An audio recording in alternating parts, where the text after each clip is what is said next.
सत्संगत जी, प्यार से कहना ध्यान निरंकार जी। इस जीवन में आए हो तो एक पहचान अपनी असली वो जीते जी कर लो।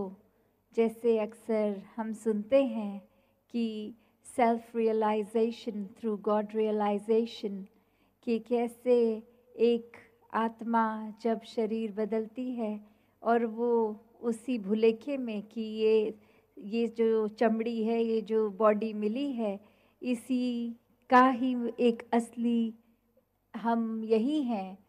परंतु ये जो बात है कि इस आत्मा को टेम्पररी ये बॉडी मिली और इससे पहले न जाने कितनी और एक जानवरों का रूप और भी कितने अलग अलग रूप धारे, और फिर ये जीते जी जब पहचान हो जाती है, जो सारे धर्म ग्रंथ बताते हैं कि जीते जी इसी जीवन में इस परमात्मा की प्राप्ति करी जा सकती है। इसको प्राप्त करने के लिए एक बहुत ज़्यादा समय नहीं लगता। इसको रूबरू आमने सामने देखने का ब्रह्म ज्ञान द्वारा फिर ये निराकार जब नज़र आता है हर समय, तो जीते जी इसी की भक्ति फिर हो जाती है। इंसान एक संसार में आके कहीं भी जब पैदा होते हैं तो ये अपने आप के कल्चर को सबसे ज़्यादा अच्छा मानना शुरू हो जाते हैं। जिस तरह का वो कपड़ा पहनते हैं, खाना खाते हैं, भाषा बोलते हैं, उसी को सबसे अच्छा मान लेते हैं।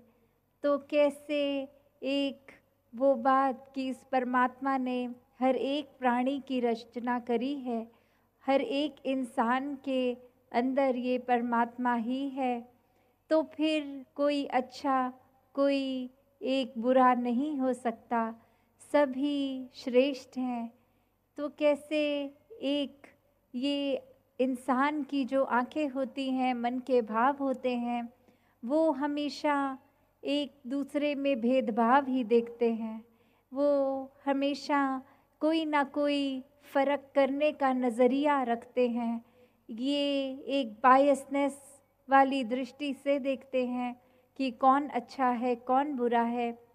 और एक कहानी भी दासी इसी के ऊपर रखेगी कि कैसे एक बार एक राजा ने अपने घर के टेबल पे एक गमला रखा, और वो गमला नीले रंग का, और फिर वो पूरी प्रजा में कहता है कि मेरे को पीछे वाली दीवार भी बिल्कुल हूबहू इसी रंग की करानी है। और फिर वो जब सब लोग बारी बारी आके पेंटर्स पेंट करते, तो राजा कहता कि अभी भी इस गमले का और दीवार का रंग, ये शेड में फ़र्क है।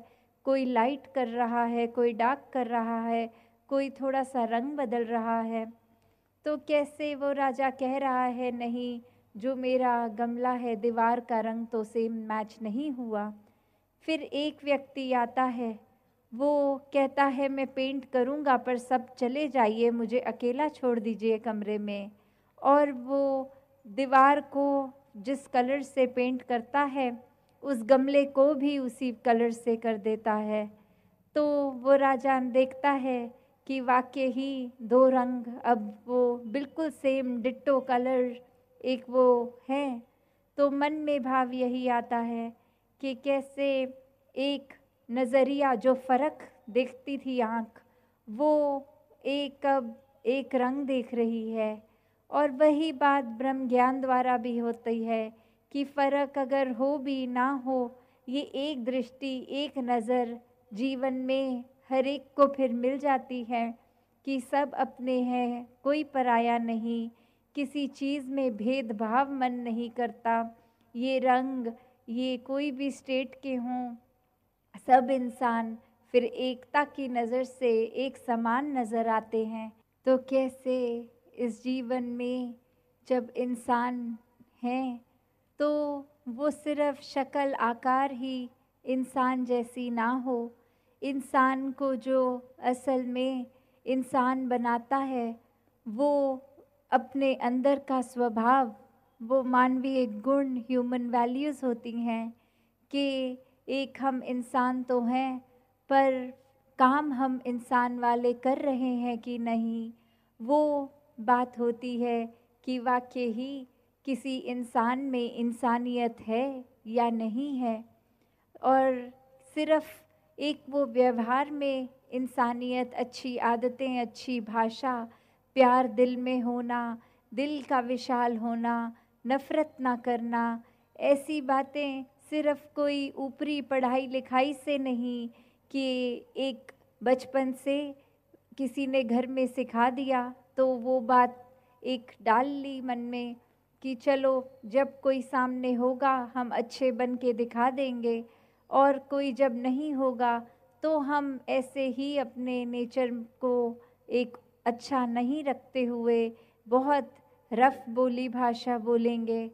तो बात वो नहीं कि किसी के सामने अच्छा रहने के लिए एक अच्छा बोलते हैं, अपने मन को अंदर से प्यार से भरना, ह्यूमन वैल्यूज़ से भरना, वही एक असली इंसानियत है।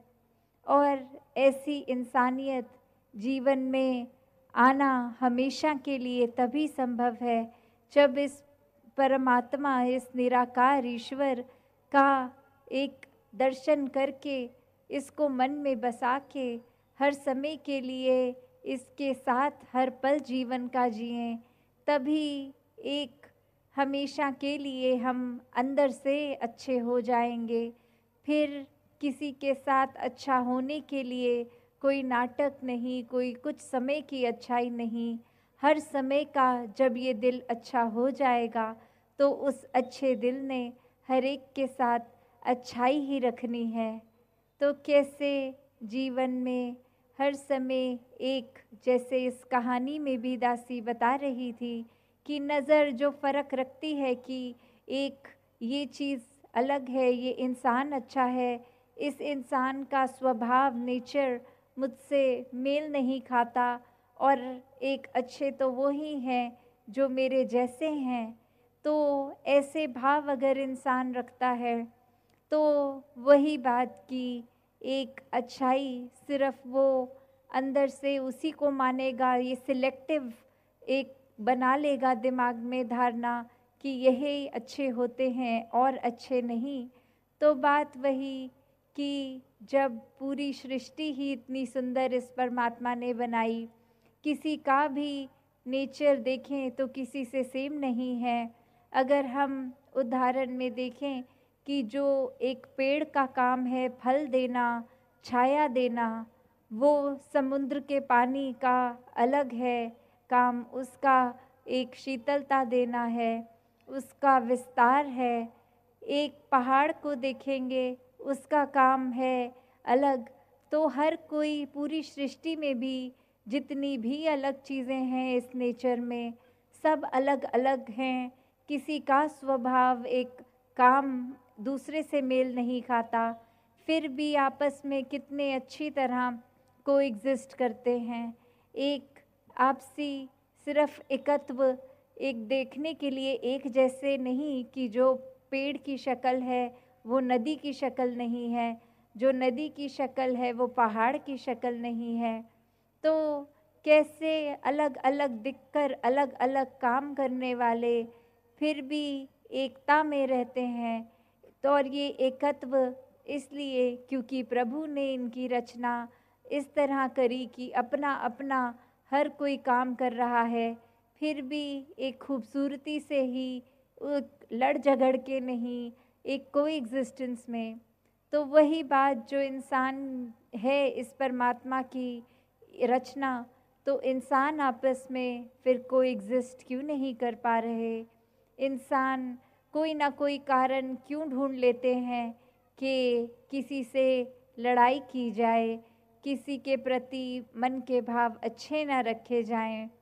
तो जिस प्रकार परमात्मा ने हर एक को अलग हिसाब से बनाया है, उसको उसी तरह पहले तो एक्सेप्ट करके कि ये मान के कि हाँ इनका स्वभाव अलग है, पर एक स्वभाव अलग होना नफ़रत का कारण नहीं बनना चाहिए।